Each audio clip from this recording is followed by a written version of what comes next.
Gloucester History Festival. Beams and the Blackfriars were donated by Henry III, and I mean, there's so much great stuff that goes on here. If anyone's not been to Gloucester History Festival,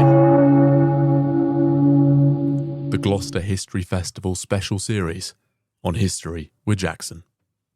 Hello and welcome back to the History of Jackson podcast. Today we are joined by Vernon Harwood, one of the festival's trustees. How you doing? I'm very well, and it's great to see you. It's lovely having you here at Blackfriars, a brilliant venue, a superb venue for a history festival. I've said so many times, if you can't have a history festival in Gloucester, you can't have one anywhere, and if you can't do it at Blackfriars, well, we might as well go up and go home, really sort of pack up and leave. So it's brilliant. It's the perfect place. It's imbued with medieval Gloucester. It's great here.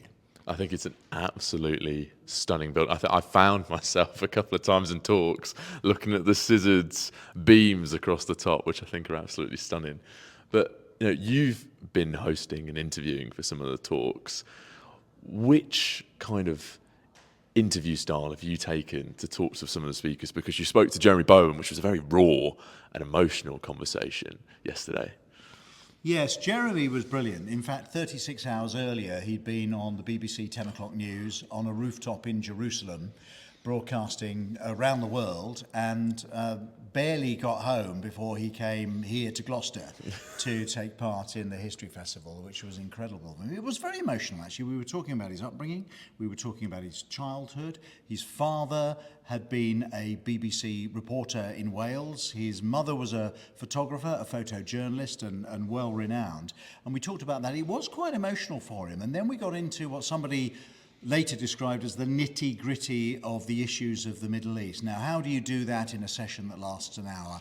Well, you can't. But his insight, well, there's no one better, really, in terms of the insight, to tell us really about the complex past and the troubled present of the Middle East. And so a lot of anecdotes, a lot of personal stories, the scrapes, the journalistic scrapes, as well as those as a reporter on the front line. So it was fascinating, and it was a thrill and a joy and a real privilege to spend an hour in his company. Yeah, And it was a privilege to listen to him talk about those experiences and the questions that you had him asking him, getting him to open up about certain parts of his life.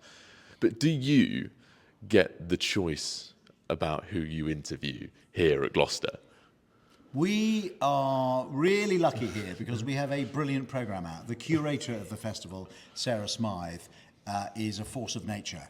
And Totally. She just manages to pull out, often from nowhere, the most remarkable speakers. And we have, this weekend and in the past, had world authorities. And we talk about the wonderful beams, that scissor brace ceiling in the North Range here that was put there, gifted to Blackfriars by Henry III. David Carpenter is the world authority on that particular King of England. Totally. And to have him speaking on the stage in that building, it makes the hairs stand up on the back of your neck. It's a beautiful building, and some of the talks that we've had, I've learnt so much about different areas of history which I didn't think I would ever learn about. Yesterday we had Nandini Das talking about courting Mughal India, and it was just the breadth of the topics that we have here at Gloucester really helps develop that worldview that we have. But why is it important for us to do that here?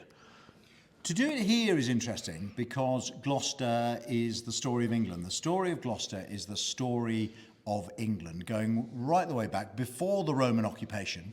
But then, of course, we're known as a Roman city. We've got one of the best cathedrals in the entire world. You've got great sights. When you walk the streets, those famous gate streets of Gloucester, you're walking in the footsteps of our ancestors right through to the medieval period, the Siege of Gloucester. We'll be talking about that this weekend, right up to the entrepreneurs of the 20th century. Just a few miles from where we're standing, a jet plane, or a plane powered by a jet engine, took off for the very first time.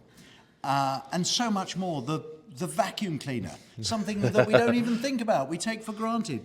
Where was it invented? It was invented yards from where we're standing now. It's an incredible place for history and heritage. A Christmas Carol and Scrooge, one of those characters that has gone down in history. Everyone around the world knows the character of Scrooge, whether they've read Dickens or not, based on Jemmy Wood, who was a banker here in Gloucester. Then we can talk about the tale of Gloucester and Beatrix Potter, a real person who traded in the city. So at whatever level you come into history, you don't have to be an academic. Even if you love the great children's books that we were all brought up on, there's a link to Gloucester. One of the finest wooden-framed medieval buildings in the whole of England isn't in Stratford-upon-Avon. It isn't in Chester. They are all amazing. But it's here in Gloucester. Where else? Where else?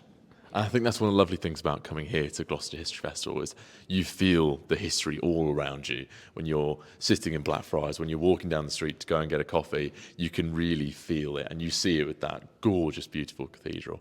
But I've got a final fun question for you. Obviously, you've been involved with the festival. You're a trustee. What is your one favourite fact, thing that you've seen whilst being here at Gloucester History Festival? Oh, see, that's a toughie, isn't it? That's a really tough question. I think everyone involved here likes to think that we're the friendly festival. We have sunshine. Can't say it's guaranteed, but we've certainly got it today. But it's a relatively small site. It's a big team, world-renowned speakers, but it's close-knit and it's close to people's hearts. And it's a great team. You see lots of smiles. There's a lovely grassed courtyard just to my right. And people in between the talks get to sit there. They get to meet the speakers. I mean, where else? For instance, you mentioned Jeremy Bowen. Yeah. And there are many others, of course, over the years who we've spoken to, eminent historians and broadcasters and writers and actors. Where else do you get a chance not just to hear them speak from the heart, but then to go and meet them and chat with them? And the lovely thing about Jeremy, which not many people are aware of, after he'd done his session on stage with us and answered questions from the audience so brilliantly, went to the book signing at Waterstones, who've got a temporary branch here, a pop-up bookshop here to do the book signing. He then was intrigued about the next event in the North Range, and so we managed to find him a seat there, and he sat through a talk about 75 years of NATO. So not only was he part of the festival and a guest at the festival, he became an audience member as well. And that's what I mean by the friendly festival. I love that answer. It really highlights how intimate this festival is, but how much of a community feel it has. I absolutely love it. Now, if people want to learn more about Gloucester History Festival and possibly look ahead to the autumn to get some tickets, where can they go? Easily the website. I know the team already are working on the autumn programme and have been actually for months. We'll announce it in the summer, but if you go to gloucesterhistoryfestival.co.uk, everything's on there. And a little tip for you, Jackson, and to everybody else, tickets go really quickly here. So if you want to guarantee that you'll be able to certainly be in the first tranche of people getting tickets after the programme's announced, if you sign up as a member of the Gloucester History Festival, you'll get a day or two of priority booking and your chance to make sure that you're in the North Range for your favourite speaker come the autumn festival. And that really is worthwhile because the tickets went out stunningly fast. But thank you very much for coming on. Jackson, it's great to have you here. Thank you very much. Thank you.